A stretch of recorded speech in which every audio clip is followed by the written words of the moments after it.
جماعت اسلامی نے یہ فیصلہ کیا ہے کہ ہم حق دو عوام کو تحریک شروع کر دی ہے، ہم نے احتجاجی مظاہروں کا سلسلہ بھی شروع کر دیا ہے، اور 12 تاریخ کو انشاءاللہ یہاں اسلام آباد میں ایک تاریخی دھرنا ہم شروع کرنے جا رہے ہیں۔ یہ دھرنا شروع کرنے کا ہم نے وقت متعین کر دیا ہے۔ یہاں ہم بیٹھیں گے، ہمیں اپنی ذات کے لیے کچھ نہیں چاہیے، اپنی پارٹی کے لیے کچھ نہیں چاہیے۔ یہ عوام کا ایجنڈا ہے، یہ تنخواہ داروں کے ٹیکس کو کم کرو، یہ بجلی کی قیمت کو کم کرو، یہ جو بجلی فری مراحت یافتہ طبقے کو مل رہی ہے وہ ختم کرو، یہ بجلی کے اور گیس کے بلوں پر جو ٹیکسز ہیں ختم کرو،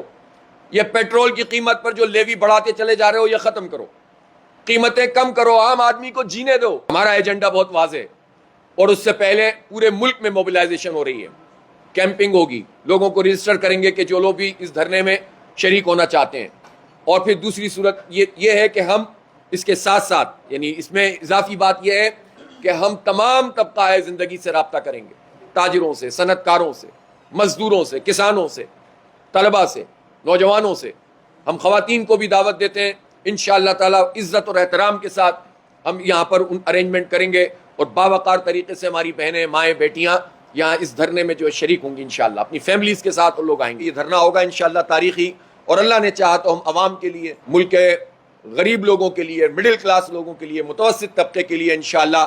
ریلیف لینے کی اس تحریک کو شروع کر رہے ہیں۔ حق دو عوام کو، بدلو اس نظام کو، اور حق دو پاکستان کو، یہ ہمارے سلوگنز ہیں۔ انشاءاللہ ہم اس کی بنیاد پر جو ہے وہ اپنی پوری لائحہ عمل کو ترتیب دیں۔